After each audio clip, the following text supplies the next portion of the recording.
What is up, guys? What is going on? My name is Matt. I hope you guys are having an awesome day, and welcome back to another 5 things you didn't know about zombies. In this series, what we do is we go through 5 things that you may not have known about zombies. Obviously, by the title and in the thumbnail, you guys can tell that today's episode is a little special. I hope I put special edition or something like that in the title. Today's episode, I've got some 5 crazy facts for you guys. So if you guys do enjoy the video, make sure to go ahead, slap that like button, silly. Let's hit that like button up and subscribe if you guys are new for daily Call of Duty Zombies videos. Hopefully you guys do enjoy, and let's get right into the 5 things you didn't know about zombies.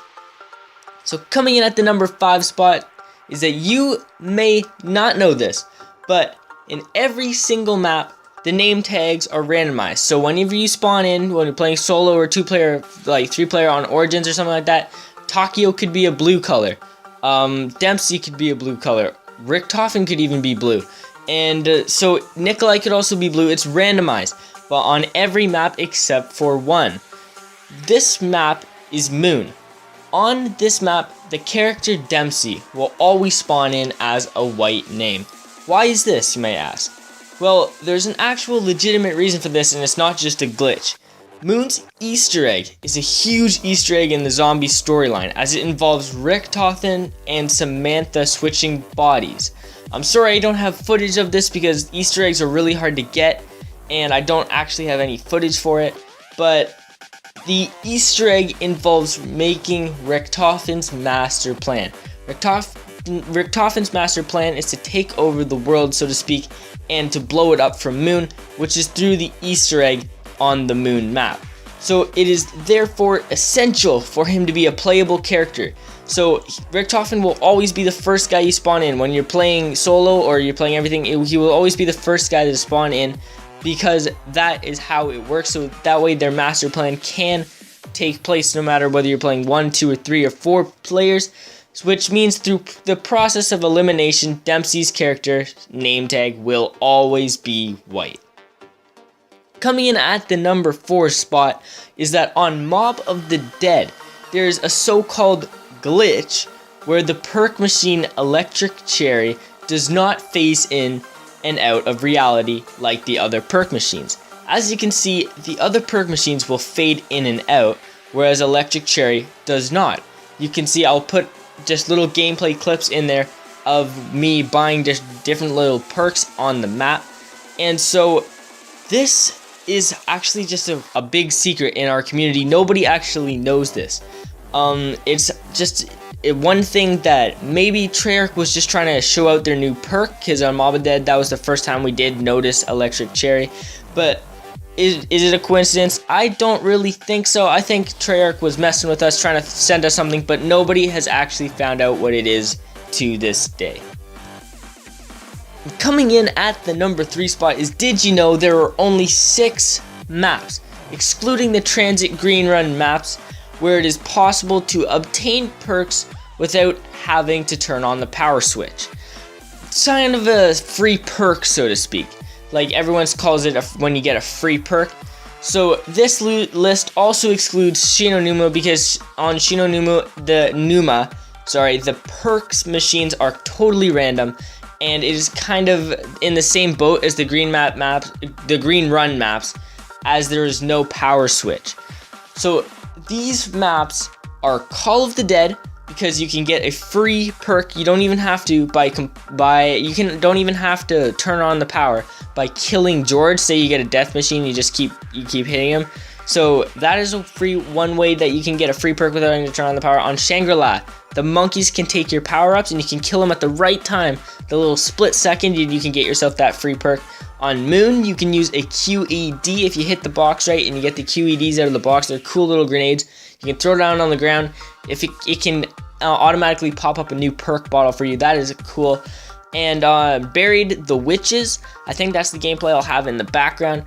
Buried the Witches, when you kill the witches, they'll give you a free perk when the lights are on in the house. And on Transit with the Turbine Bullshit. The Turbine Bullshit is when you go up to a perk and you put the turbine in front of the perk, and it will end up being absolutely free for you to buy. It just says hold X to buy, or hold square to buy, or hold F to buy. I don't really like that because it's kind of just, it's cheating, it's cracking the system. I don't really like it that much. And also, one note I have here is that the Ascension monkeys do not count because the power must be activated. You must have bought at least one perk in order for the monkeys to come towards each perk to get it. So the Ascension monkeys do not count. And that is the number 3 fact. Did you know there has been a total of 3 perks that have only been featured once? This is actually probably for a good reason, because these perks have been bull crap. They've been absolutely terrible. 2 out of these 3, mind you. The third one is actually kind of awesome. It's one of my favorite perks. So these perks are Tombstone.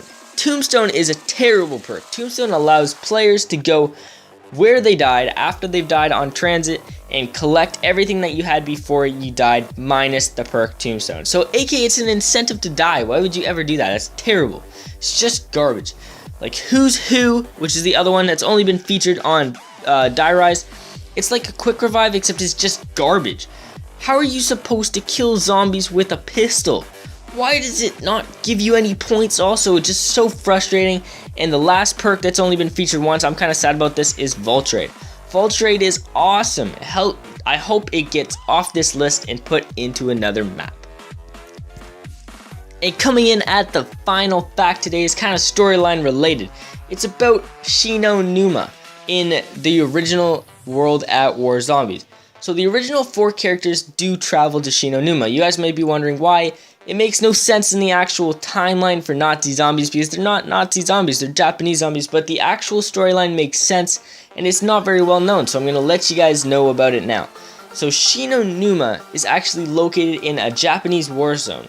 So why did the original 4 characters go to Shino Numa? At the place of Shino Numa in Japan, Richtofen ran out of his element 115. So there's a large supply of it at that place of Shino Numa. So he sent his brainwashed subjects, the Dempseys, the Takeos, and the Nikolais, to go ahead and grab some more element 115 for him so he can go ahead and he can finish his master plan, which I talked about in the Moon Easter egg as I mentioned before. So that does it for today's videos, guys. Make sure you guys if you guys did enjoy, make sure you guys go ahead, slap a like on the video, subscribe for daily Call of Duty videos. If you guys love these videos get so many more views. I love making them. It's so cool going through the research.